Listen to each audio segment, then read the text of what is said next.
11:36, so let's get things underway with panel 3. This is a technologies of representation, and Dr. David Theodore will first be presenting on the hospital and the computer.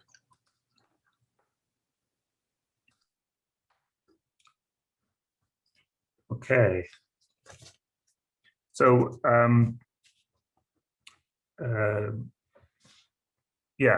extend my thanks, as others have, for the panel. It's very good to get this brain food at this point in the year.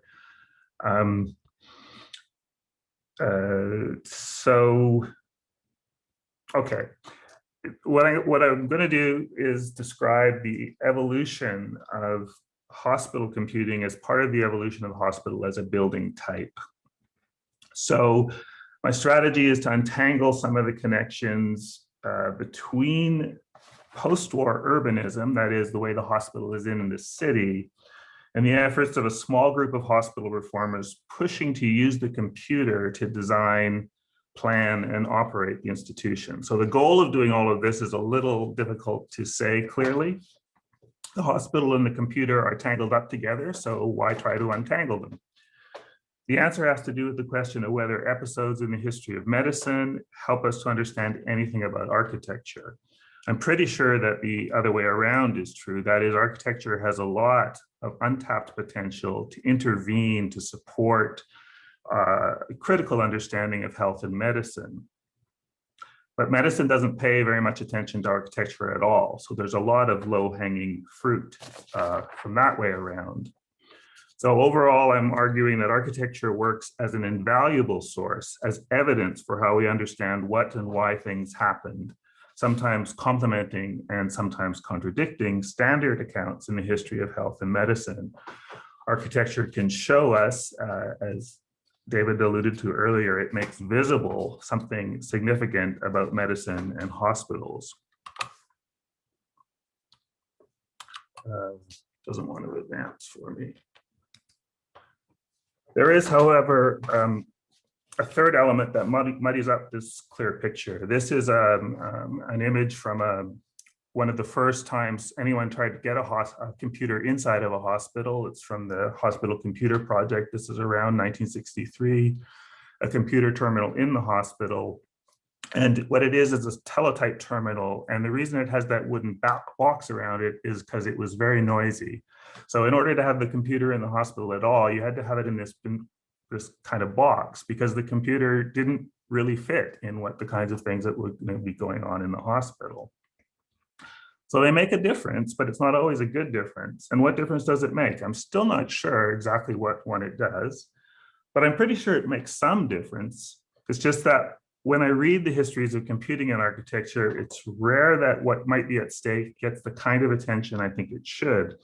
And without that kind of reflexivity, I worry we fall outside of history into repetition, unable to take from a history of computers and hospitals what we might need to orient the present. So for this talk, I'm going to sort of pull together some threads from previous and ongoing research projects. And maybe some of these will be conventional ideas that I will juxtapose in a way that hopefully makes them a little defamiliarized. Start by explaining my own perception of the issue of computing, why computing matters when thinking about hospitals. Go through the invention and the reinvention of the modern hospitals. What do we mean by a modern hospital? Then I'll go through some examples of how computing grew up alongside the post-war hospital, especially some ideas about cities. So that's traffic, cars, movement, simulation. And again, this is all from an anxiety about what I'm up to. Why worry about the hospital and the computer?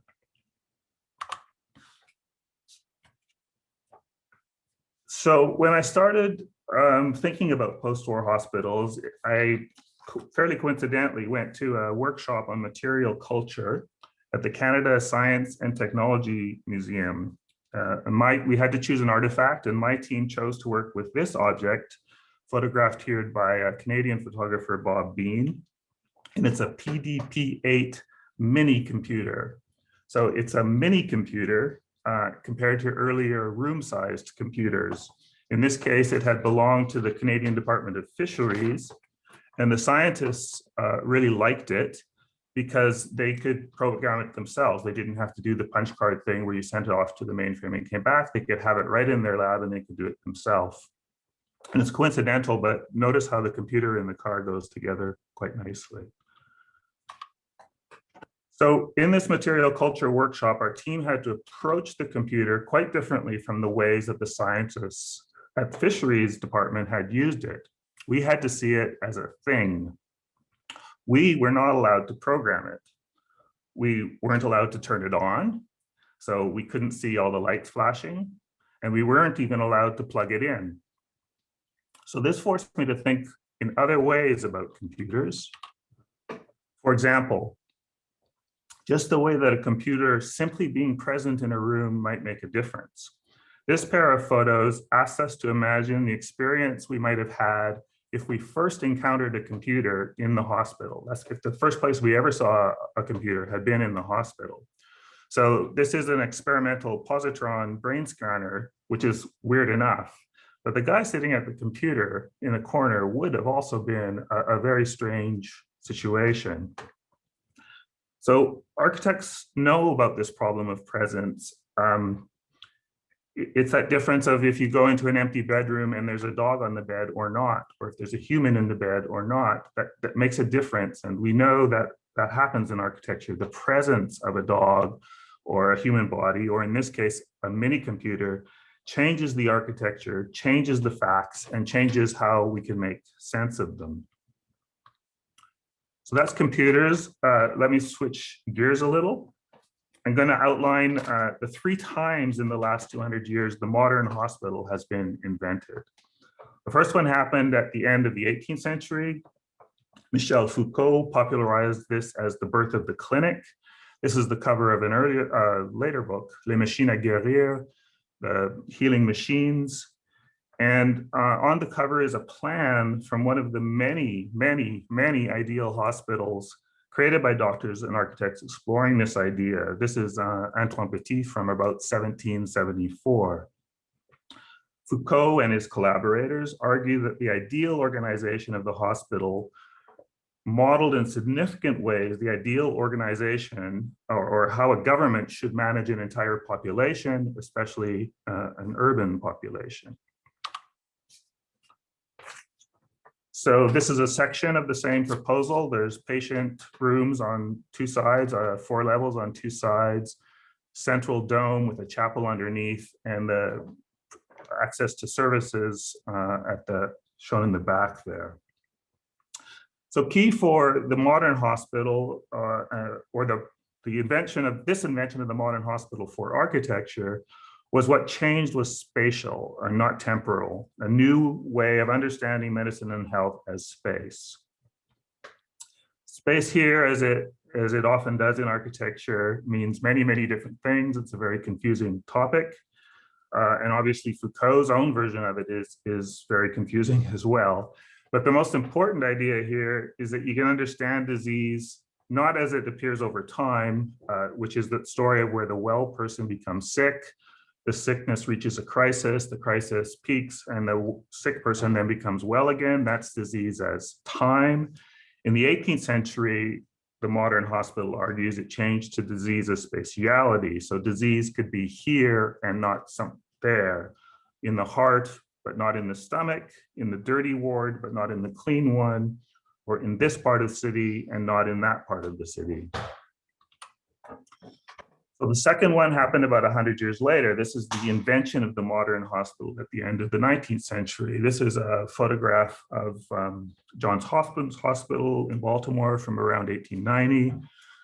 Around 50 years ago, social historians of medicine identified a shift from care to cure that Dale mentioned, from charitable care of the sick poor to medical cure of all economic levels of society.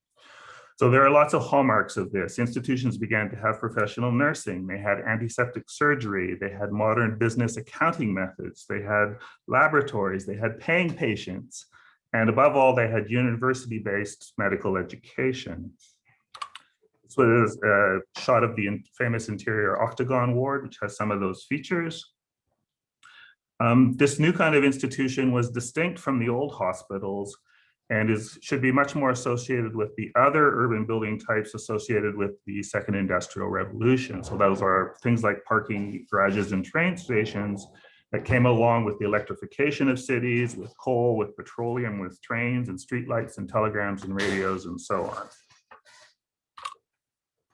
And then the third invention of the hospital, or the reinvention of the modern hospital, happens another 100 years later after the Second World War. So it probably is easy enough to characterize in three ways. First is that it has a cars. That's the image of the drive-in hospital on the left. That's what that's trying to illustrate. The idea there was that modern hospitals and modern urban planning grew up together. I mean, they didn't literally think that you would get your surgery in your car, though probably someone proposed it. But the idea was that your hospital should be as connected to the city as your fast food restaurant. The second one is state funding, which again has been mentioned a little bit earlier.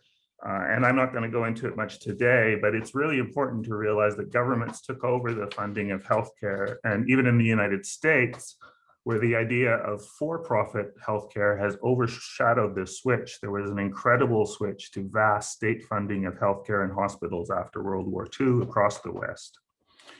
And then third is computation, the arrival of the information age. So on the right is the facade of Northwick Park Hospital in London from the House Journal of the Engineers, Auvert. And I claim it as the first building designed by computer algorithm ever to be built. So it was designed around 1965 and it opened around 1970. I'll come back to this hospital a little bit later. So when you tell the story in three stages like this, it makes a prediction. The birth of the clinic came around 1770 in the French Revolution, the invention of the modern hospital around 1870, and the third around 1970, the information age.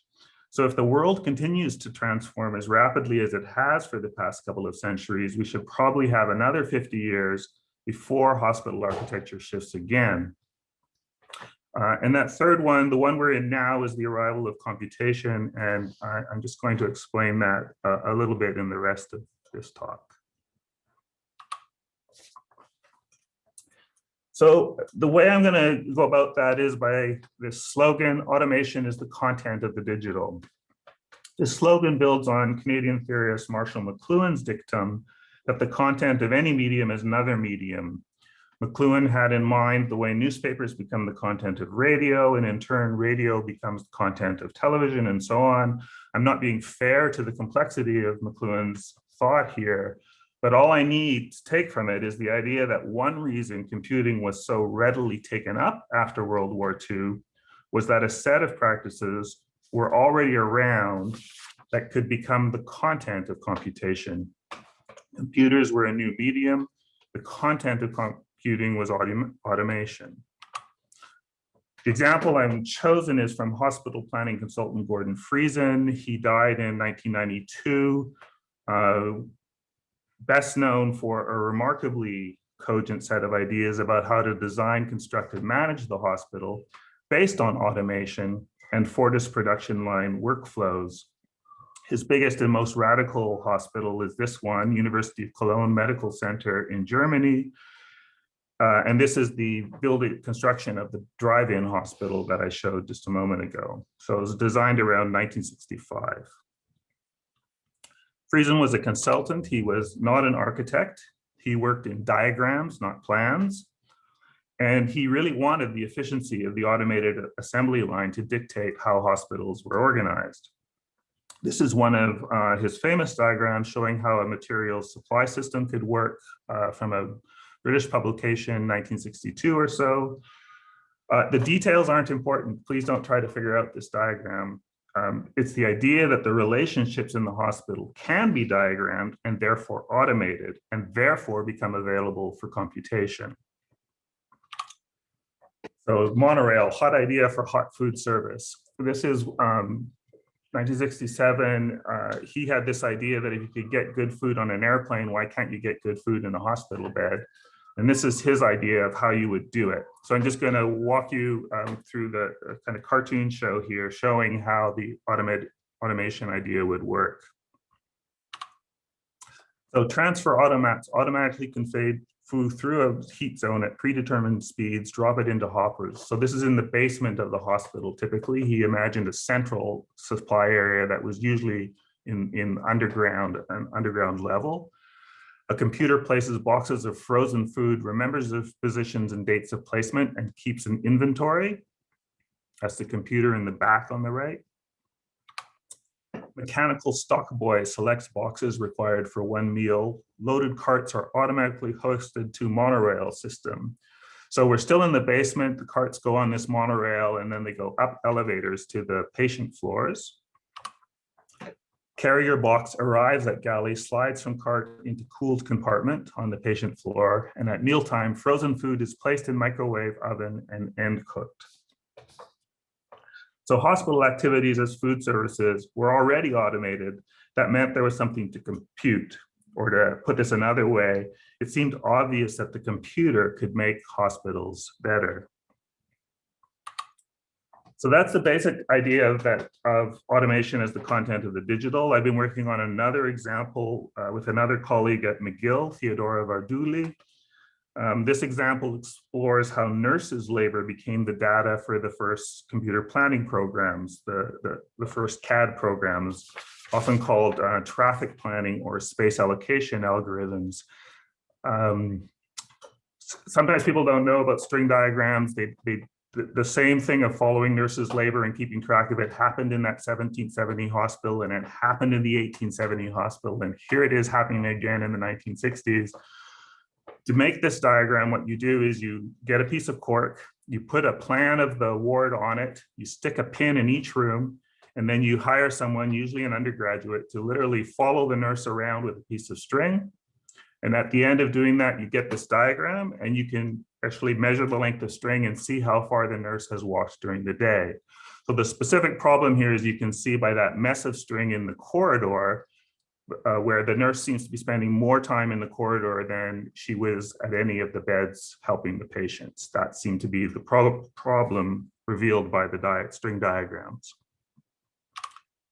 So here's how the string diagram becomes computerized. On the left is a string diagram of an operating suite. And then you can see in the middle diagram, what you do is you take those pinpointments and you turn them into points, and then the pieces of thread simply become lines connecting the nodes. And once you've done that, the geometry of the original space is no longer important. You have a kind of topology of where the nurse moves, and those nodes could be moved around in any kind of way.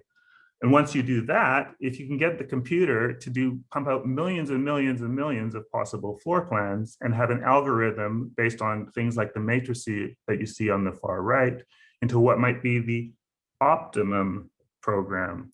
So the way nurses and later surgeons and later supplies moved around the hospital, all of the traffic of supplies and people in the hospital could be optimized through the computer.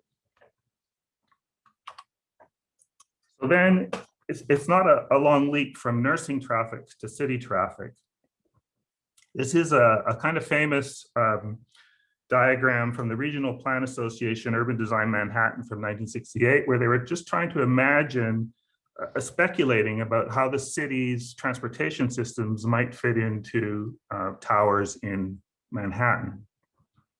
The main question was how to get workers in and out of office buildings using local and regional transport networks. And this diagram shows a vertical section through a cluster of towers.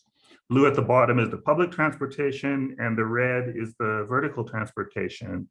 So, same problem as in a hospital. Anyone who's ever been in a hospital knows how important the elevators were, and somehow you had to get all the supplies and the people attached to the vertical. It's exactly the same problem.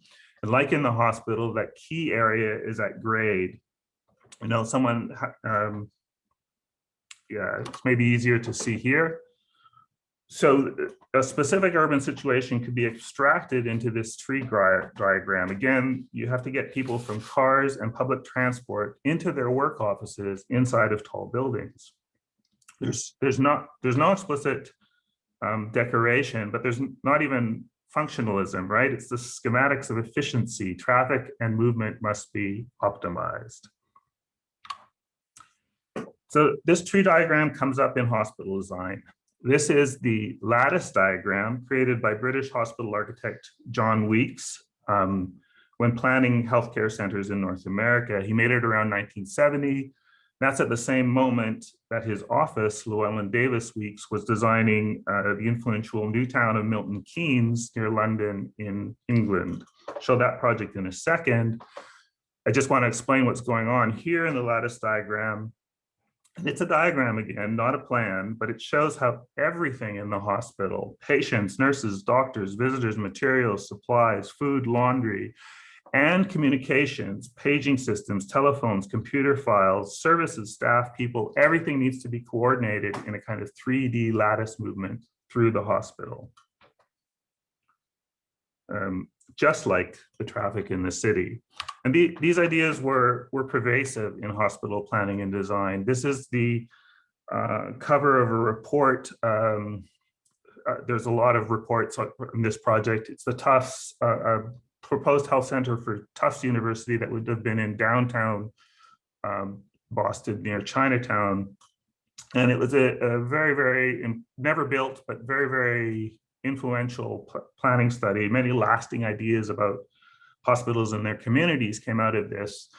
And I hope you can see it would take some time maybe to go through it all, but the whole point of it was that the hospital, it's not how the interior functions, it's how the hospital fits into the city that is at stake when you're designing a hospital like this.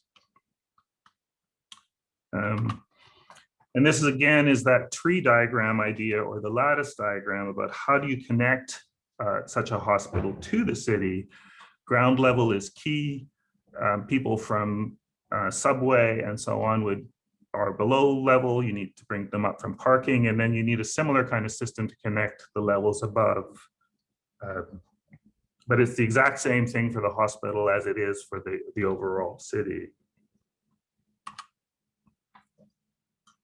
So both city and hospital were planned as three-dimensional lattices accommodating automation and traffic. This is a perspective drawing 1972 proposal for Runcorn Newtown in 1967 in Britain.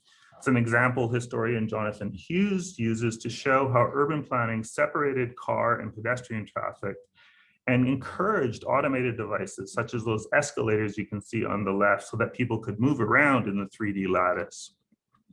This is the perspective drawing of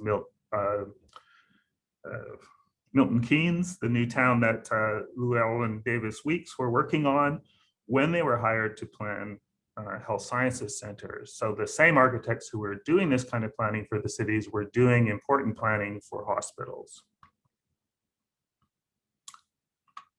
And indeed, they took that tree diagram idea directly, or ideas about the city directly into their hospital. So I like the French article on the right because they got the name of the hospital spectacularly wrong. But you can see here, this idea here on the left of the way the hospital would be organized. The dark black line is the kind of main street running through the buildings.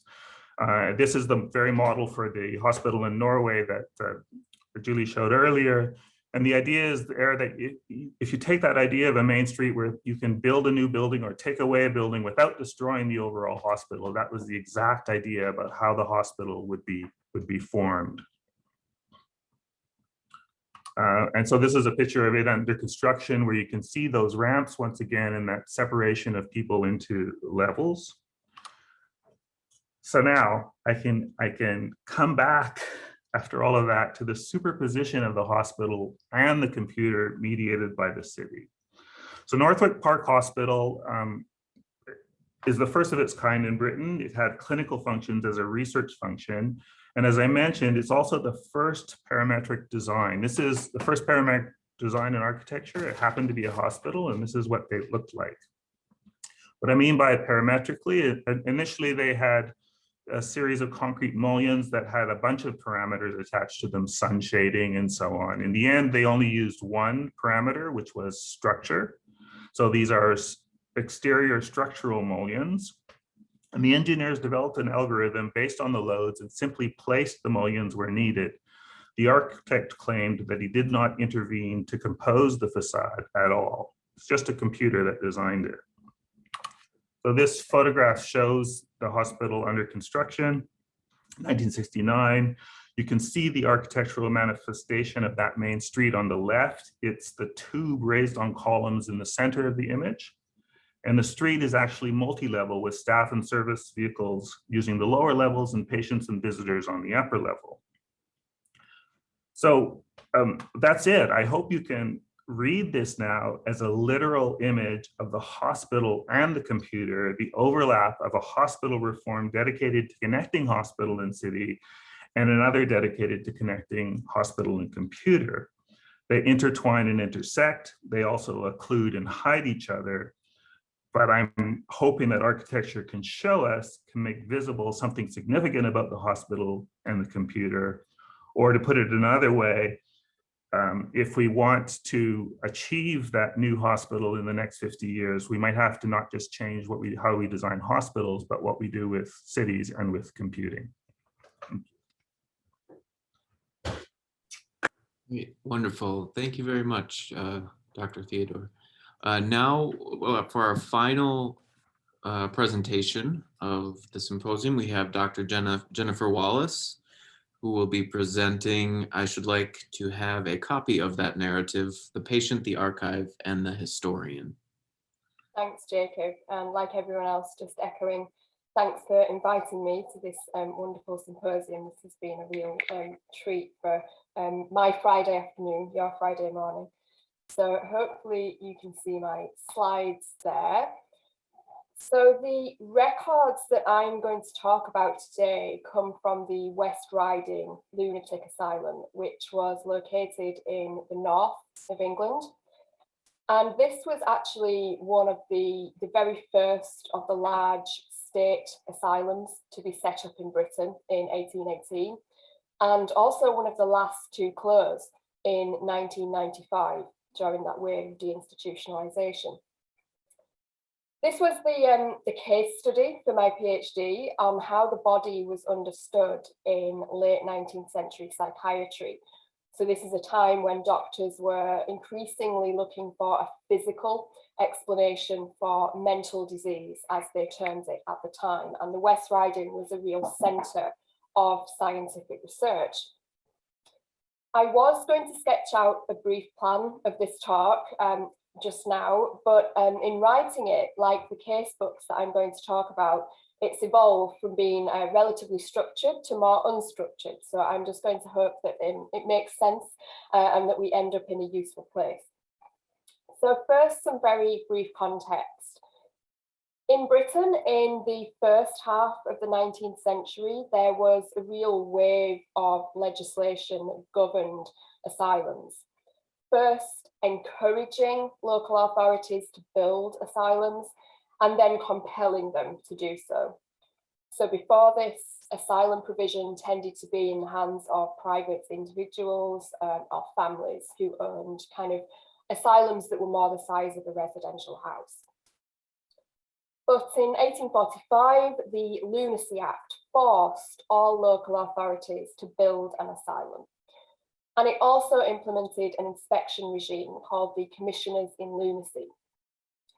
And crucial to that new centralised, standardised system, of course, were records that allowed for a whole country picture of insanity and its causes. And casebooks were a really vital element of this record. They collated information from admission papers. They detailed a patient's states when they were first coming into the asylum. They kept a continuous record too of a patient's physical and mental well-being and their treatment throughout their stay. In the earlier part of the 19th century, these books tended to be simply blank. And so doctors were free to write as much or as little as they wished. But there's a greater standardization of casebooks in the second half of the 19th century, like the one that you can see here. And that standardization crucial for allowing comparison within an institution, but also across other institutions. So we start to see the introduction of pre-printed sections at the start of the record, like this one, where you can see we've got basic demographic information, some clinical information about maybe the length of the illness. But there are also things here that are important to everyday asylum practice, like whether the patient is destructive. Sometimes you see more specific questions about whether they destroy their clothes or if they are cleaning their habits.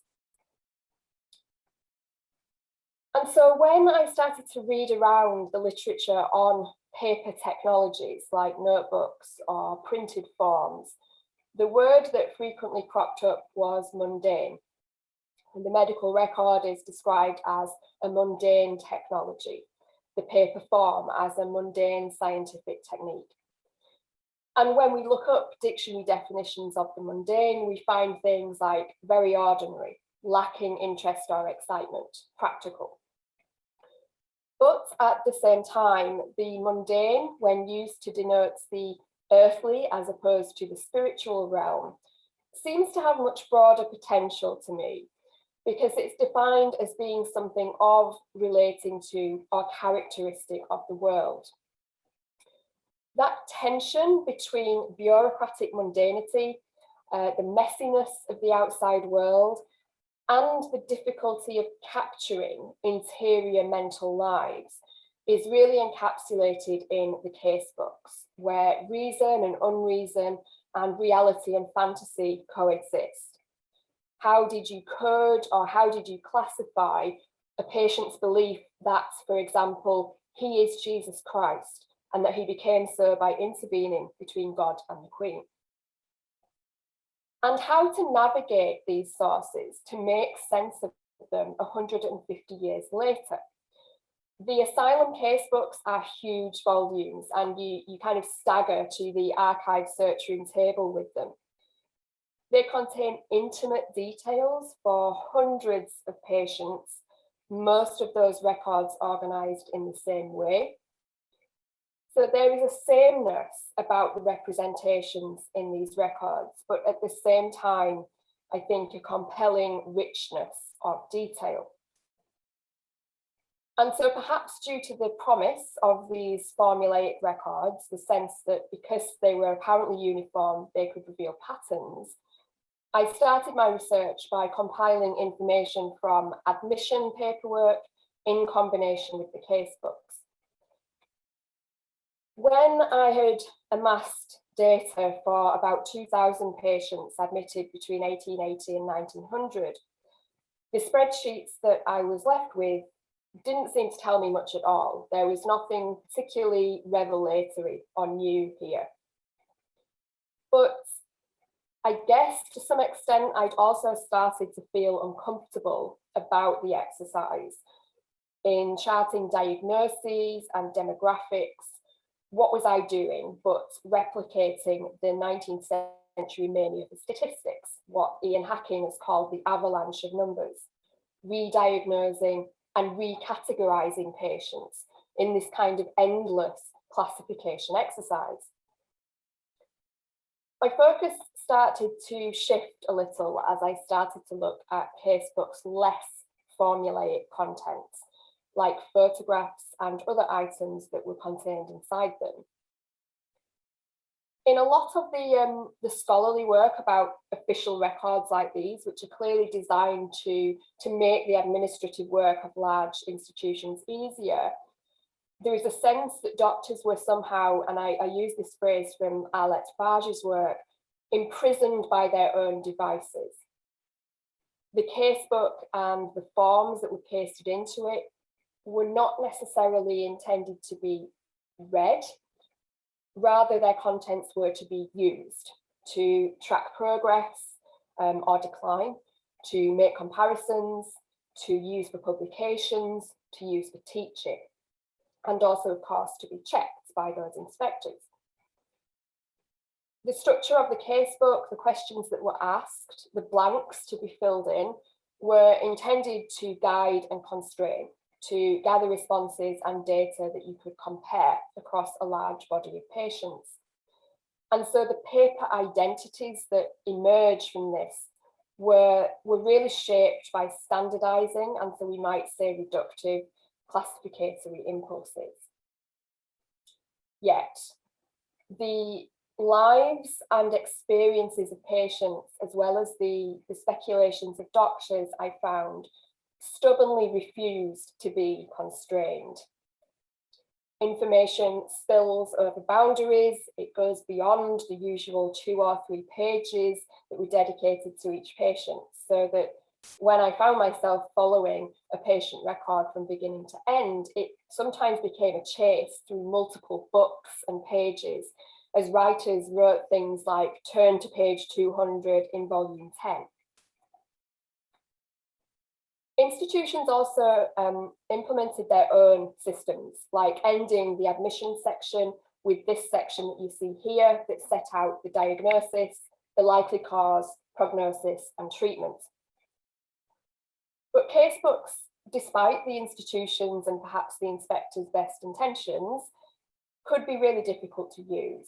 So doctors complained about their colleagues' lack of adherence to forms or to systems, that they used personal shorthand or symbols that were completely unintelligible to anybody else. Casebooks then have to be recognised, as Barbara Brooks puts it, as an interpretive work that sifts and selects. What remains for me to read in the archive is the result of individual choices and interpretations, as well as practical issues like how busy the doctor was that day and how much time he had to record his observations. We recognise as historians that the interest of documents like these doesn't necessarily lie in the truth that they reveal, but rather in revealing how scientific and medical truth was constructed and is unsteady. As I was working through these archival materials several years ago, I was reading Anne-Marie Moll's book, The Body Multiple, which considers how one condition was visualized or rendered, represented in a Dutch hospital in the 20th century. And so similarly, I became interested in the ways that a 19th century condition, general paralysis of the insane or tertiary syphilis, was visualized and represented in the asylum via a range of techniques and technologies. And fragments of those techniques and technologies could often be seen in the casebooks. Things like a note in a patient's record about the day when they were taken to the on-site photographic studio to have their picture taken, or an explanation of a physiological exam that used an everyday action like buttoning a shirt to assess the patient's motor impairment, or having them recite a certain list of words to catch the characteristic slurred speech of general paralysis. Not all patients cooperated, and the record also records these instances, like the patient who, quote, refused to have his genitals exposed for the purpose of testing the cremasteric reflexes. The casebooks also, I think, testify, interestingly, to changing psychiatric practice over time, as well as the uses of these books beyond their immediate era and their original audiences. And so they're a really nice illustration of the paper tools that Boris Jardine describes. And he uses tools as opposed to technologies to highlight the manual construction and the everyday use of books like these. So for instance, before I was rereading these books for what they might reveal about contemporary understandings of mental disease, one doctor in the 20th century had used the 19th century books to retrospectively code each record with a new coding system that had been introduced in 1907 as a kind of means of practicing this coding. Indexes as well really testified to evolving ways of knowing disease and patients. and the preoccupations of doctors. What was thought worth indexing altered over time and in line with contemporary research concerns. The historical actors in these pages, and again, I'm borrowing a beautiful phrase from Fage, are pinned down like trembling butterflies. Their lives are narrated in ways that they would never have narrated themselves.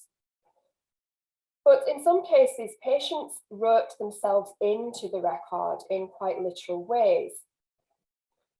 Some of these inscriptions were clinically significant, like the patient who wrote in the casebook to demonstrate his vertical handwriting. So you can see that just on the right of the image.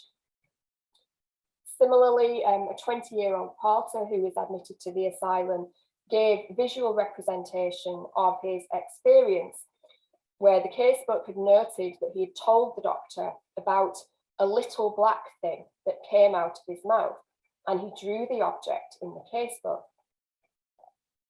It's also clear that at least some patients knew something of what was written about them in casebooks, suggesting something about patient-doctor interaction in the asylum space.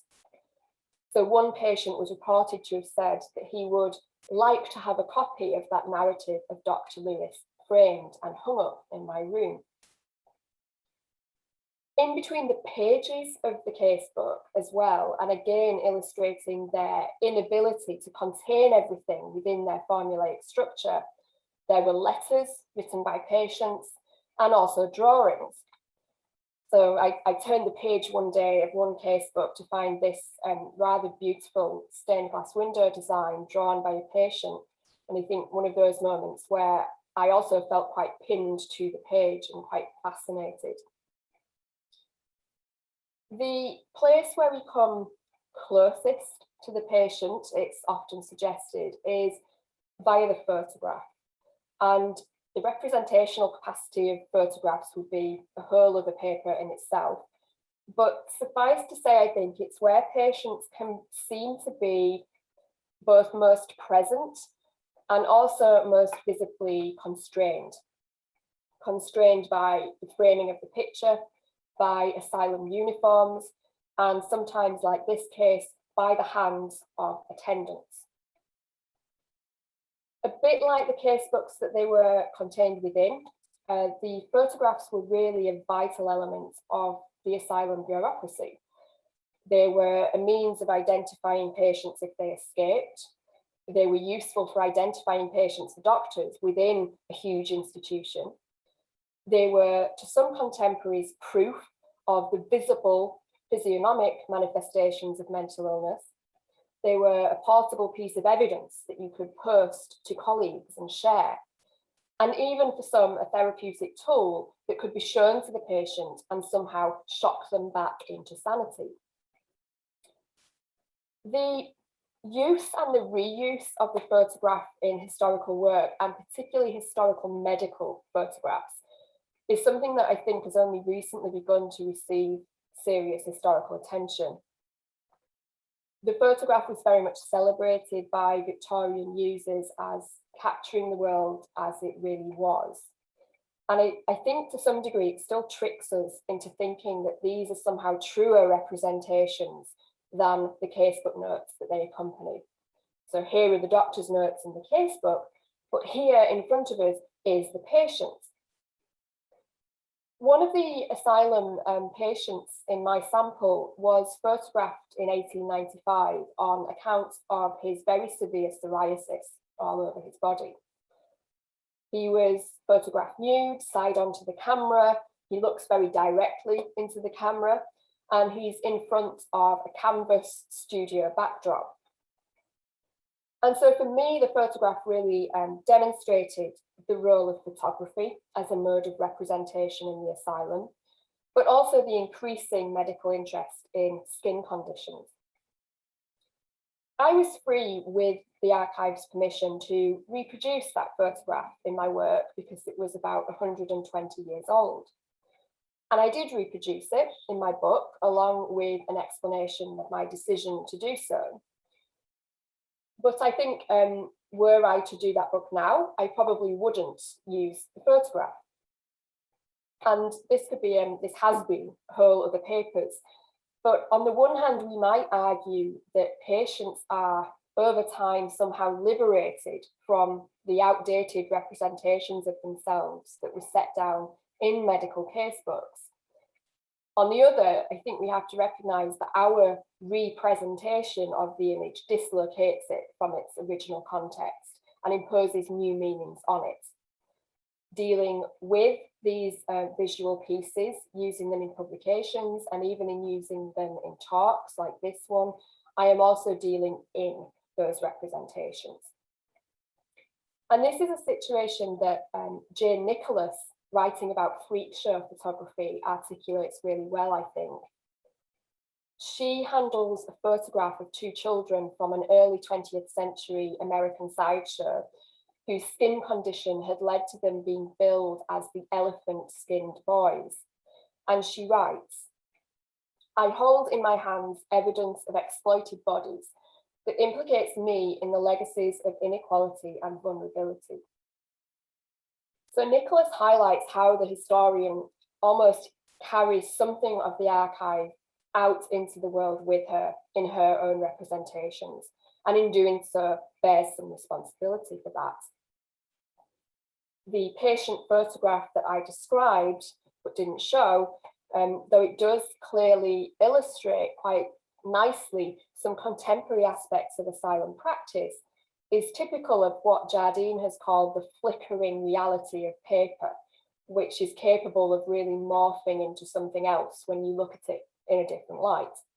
And I think nowhere is this more evident at the moment in regard to patient photography than on Twitter, where photographs of asylum patients and other historical patients are made often to stand alone, either as indictments of past treatment or simply as emotionally provocative spectacles. And as Byrne Harris puts it, the trouble with the trace is it never speaks for itself. The archive, like this one, is full of traces, of mirages, of fissures and deceptions. It's something that offers, perhaps suggests in the very word archive, perhaps, an illusion of completeness. And in constructing my own representation of the asylum and its patients and practices in publications, I have amassed an archive of my own. Spreadsheets containing the data, photographs of casebook pages, notes of what I thought was worth writing down. And Farge, again, putting this more perfectly than I ever could, she says, when a reader in the archives examines what happened during an event, she tells it and undoes it at the same time. So as much as we strive not to superimpose our own meanings on our sources, we end up entwined with disentangling and reconstituting the stories that we tell. So to conclude of sorts, I just want to say a brief word about time. Each patient's casebook was constructed over a long period of time, sometimes as long as 20 years or more. In contrast, my interaction with these narratives was quick and compressed. I rushed to read as many records as I possibly could in the few days that I booked myself into the archive. And it's only in recent years, as after I finished doing this research, that I've started to think more seriously about the emotional aspects of the historian's encounter with their material. Michael and Holly talks about all histories being narratives of desire, as the historian searches for the traces and the fragments that will make their point. At the same time, we encounter traces that we don't necessarily wish to or expect to find, like the post-mortem photographs that I found slipped between the pages of one casebook, which is yet another form of representation with its own set of questions and ethical quandaries. And so more and more I find, I think, that I can't avoid writing myself into the history that I write, highlighting how the process of reconstructing these stories and histories, I am also engaged in producing yet another representation. And I'll stop there. There's some inspiring reading there. If anyone would like me to share those, I'd be very happy to email them to you afterwards.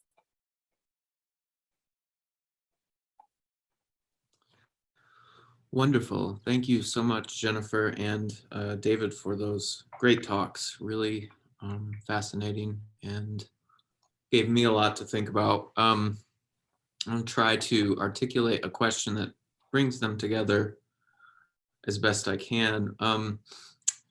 So it was helpful to have David sketch out this big historical arc at the beginning of his talk, specifically with regard to hospitals, I guess asylums and hospitals. We don't want to conflate them, but healthcare spaces, I suppose, over this sort of longue durée period. And of course, the theme that kind of brings these two together is technology. And I think one could potentially come away from both talks with a sense that there's the potential for a kind of an antagonistic relationship between humans and technology in healthcare spaces. You know, I was thinking about the automation issue in David's talk. Everything in hospitals has kind of the potential to be automated. That could be taken in that kind of direction. Similarly, in Jennifer's document, dealing with these formal sifting devices that emerge in these case books as a technology that kind of writes certain elements of people's humanity out of the record. So I guess with that observation, I would just ask,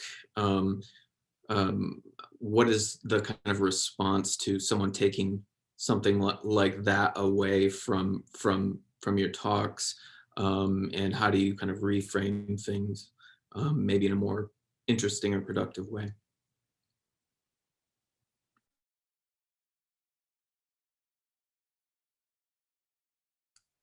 I'll take a stab at it. That's a good link and a tough question.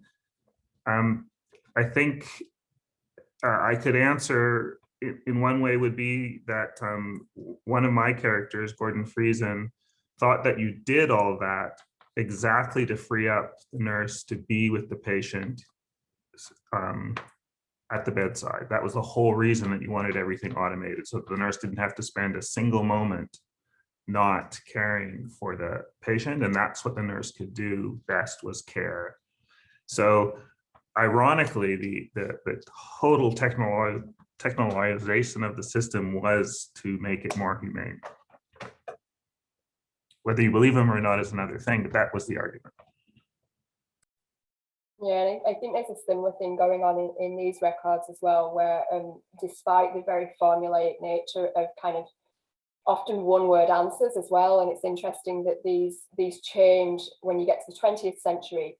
They become much less elaborate and there's much less space, which I think somebody else has written about with regard to general hospitals around 1900 as well, that there is a kind of switch to a much more bureaucratized system where you want to be able to share case files between different institutions.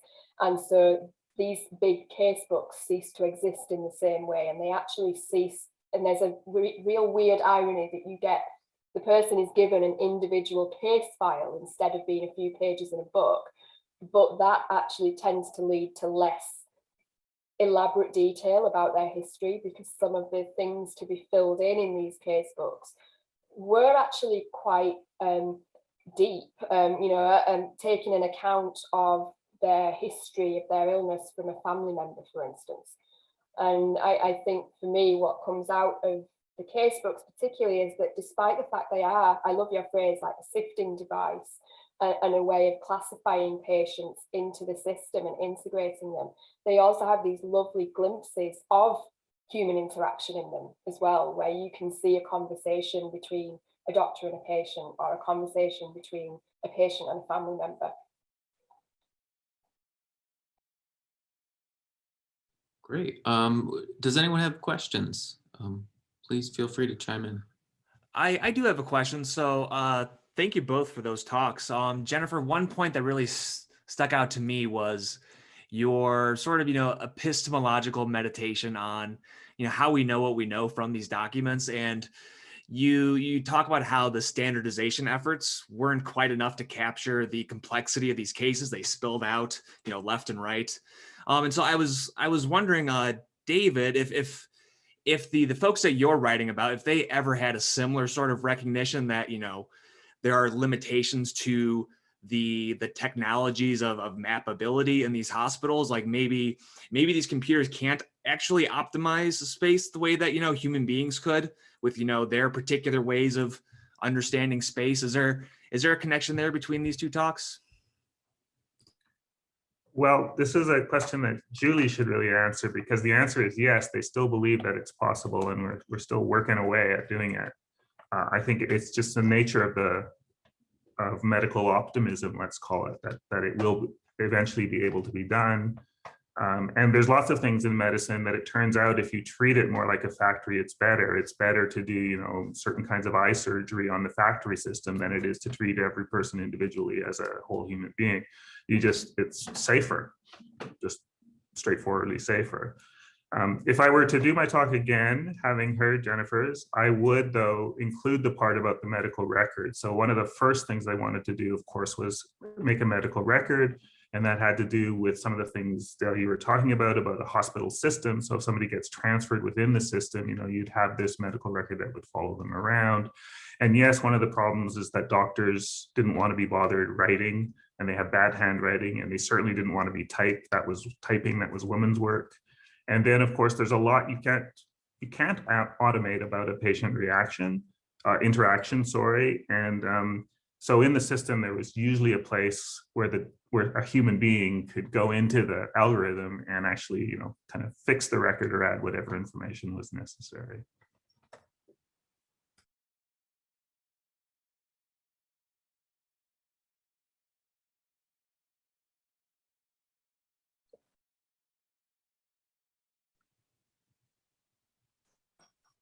I have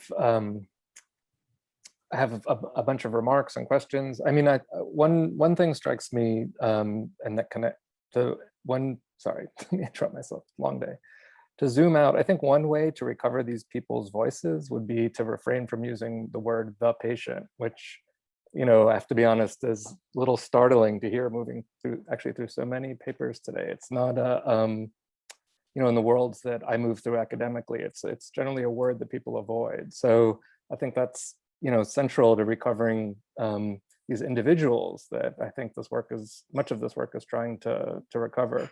The other thing, and this again, there's also a critical remark or question, is I'm very interested in Jennifer, in your attempt to rethink the archive and what it enables and doesn't enable and what it forecloses in terms of the politics of your work. But I do question the lament that you bring into your work, I think is really important. But where do we go beyond the lament?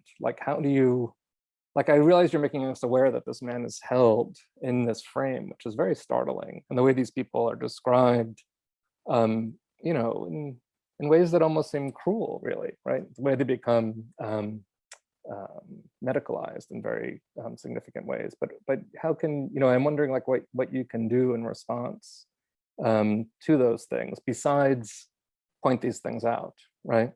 And within your métier as a historian, right? Really great questions, and things that myself and a group of other historians are kind of working through at the moment, because it's a really thorny question, and I think one that's really difficult. And it kind of, both of what you've said kind of goes together in terms of the language thing. Yeah, I agree with you about patience, and just in using the word patience, there is kind of a power kind of structure going on. But at the same time, with this kind of history, particularly in the history of psychiatry, there's a lot of language that is very loaded to us now, but is very relevant to the particular context that we're discussing. So, now we've got the reclamation of MAD as a label, and mad pride. There's also a bit of pushback now against service user by some groups of service users. So I think all of these terms continue to be contentious, and I'm not sure there's a perfect one to be using, and hence me and fellow historians of psychiatry will use the terms as they were used at the time to make the context clear. And I think with the second part of your question is exactly kind of what we're grappling with at the moment in my group, where I think what we have become perturbed about recently is this sense that photographs in particular are made to stand just as explanations on their own about the history of psychiatry, and they often play very much into existing preconceptions of what the history of psychiatry was that are very Whiggish often, and that are often more about congratulating ourselves at our own progress about the history of psychiatry rather than recognizing the nuances and the variation of it at the time. And there's kind of what you said was really resonant, because I was thinking just this week actually about, how do you don't want to erase these patients from the record, and you don't want to say we don't want to use these photographs, for instance, or to reuse them in publications, because there will have been some patients who would have been happy to be named, and we can't assume vulnerability. I think the other way of othering is to assume exploitation and vulnerability when it wasn't necessarily there. And so that's something that we're kind of really struggling with, frankly, at the moment. I think our kind of ideal is that we are very upfront about our use of these photographs and other sources, and actually talking about the decision to use them and how they've been interpreted, and so that they're not presented just as some kind of matter-of-fact illustration that is self-explanatory, but is something that is very loaded and comes with a certain set of decisions. And I'm sorry, that was a really rambling answer to your... No, not at all. I mean, I'm very interested in people like Ariella Azule, I think is her name, at Brown, who kind of destroys photographs as she uses that, as she reproduces them in her own work, and that's her way of making an intervention. Yeah. She's dealing with issues around colonialism, but also I have one other question for David, actually. One of the things that strikes me in your research, I don't know if you've thought about, one of the central ironies is that, from somebody who is employed in a hospital and does work there, their work is defined through movement, and the computational analyses and other types of charts you showed make complete sense to me in that context. What's striking to me is that, from the people that are treated in hospitals, their position, their experience is one of almost absolute stillness. And I wonder if, it's funny from like a perspective of somebody, who's treated in hospitals, one could say you're completely immobilized. So it's very striking to me that the hospital is presented as this machine of circulation when the experience from another perspective seems quite the opposite. It does seem the opposite, and there are various kind of accounting for that. One is that hospitals are not about patients. That's not the prime purpose of a hospital. It's about medical education, it's about medicine, it's about et cetera, et cetera. So they're not mostly about the patients. And you can see that in the 20th century in two ways. We've gradually made it so that nobody sleeps at the hospital anymore, or as few people as possible. So we just eliminate that person from the hospital. We get them in there and out as quickly as possible, the motionless person. And then there's a kind of elimination of the hospital entirely. In other words, until say 1900, no woman ever went to the hospital to have a baby. And by 1950, every woman did. And now we're not sure why we still do that. So there's a whole patient, still patient giving birth that just doesn't make any sense to us anymore. So we're kind of undoing the patients from the hospital. It's not so much that, so in other words, there's a famous hospital Le Corbusier designed where the patient, because they would be lying on their bed, would have a window in the ceiling, that kind of idea. And that's not been what the hospital has done. They'd said, well, instead of being there for 7 days, can you only be there for 6? And instead of being there for 6, can you only be there for 5? And could you just come in Wednesday afternoon and then leave and go home? So that's the kind of, the hospital is in fact getting rid of stillness and getting rid of sleep.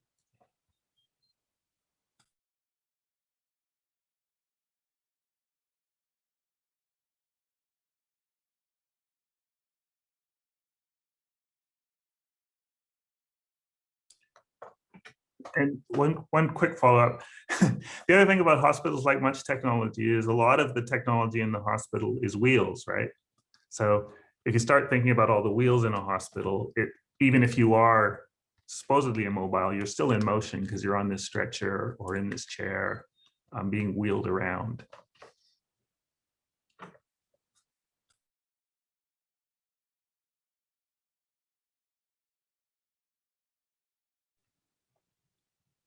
Any final questions? We're at 12:41 now. Jake, I see a couple interesting questions in the Q&A, and maybe we could just run through those quickly. Oh, I'm sorry. Okay, I'm sorry. I missed them. Thank you. Okay. Okay. Patricia Hawley asks, Jennifer, as a psychologist, I found your talk very interesting. I wonder about the embeddedness of diagnosis in the architecture or structure of society. Were there any clues in these documents, like Victorian sexuality and low expectations of women? I think a woman like me would surely be hospitalized back then, but also kind of joking, but also kind of serious. Yeah, great question. So because I was looking at general paralysis, I ended up looking more at men than women, actually, because they were overrepresented amongst that group. So this was like the neurosyphilis, essentially the final stage of untreated syphilis, and it was mostly male patients. But you could still get glimpses of kind of definite differences in perceptions of things. One of the actual interesting elements that I did find in that huge data collection exercise was that men tended to be admitted much later in the stage of their illness than women. Primarily because they were breadwinners and they were to be kept at home for as long as possible, whereas women tended to be actually admitted at a reasonably early stage of becoming ill. But you see, if you look, perhaps not so much in the case books, but in the writings of the doctors at the time, the published textbooks and journal articles, you do see some very gendered assumptions about insanity. So there is a sense, particularly as they're trying to link the body and the mind quite closely. And you do see this almost kind of very old-fashioned idea that's come from Greek medicine of women's reproductive systems having kind of undue influence on their mind. One of the most famous Victorian British psychiatrists, Henry Maudsley, who the hospital is named after in London, he was very much against women's education because there was this very mechanical idea of the body that you have a finite amount of energy that is directed to its proper functions. And if women are involved in university, they are misdirecting their nervous energies to their minds that should be going to their reproductive systems. And so they will become sterile and all sorts of other things. So you do have these very kind of mechanistic ideas about female and male bodies that does affect how they understand mental illness. And then Patricia followed up with another comment regarding hospital construction. I was thinking too how they are designed to minimize connectedness in a human sense, which seriously undermines wellness and healing, again, from a psychological perspective.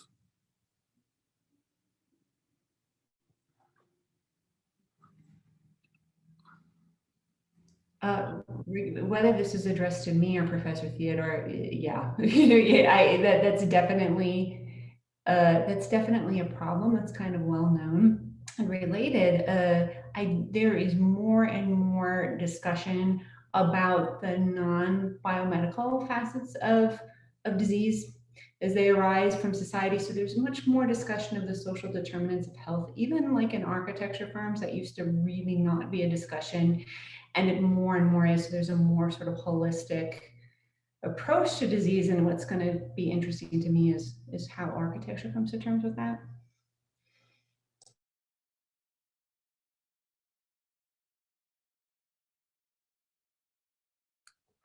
Yeah, just health is different from medicine. So we've been looking at hospitals, which are medical places, but health would bring us back more to what other people have talking about, disability and urban situations and so on. You don't want a doctor if you're worried about your health, but if you're worried about medicine, you do. So.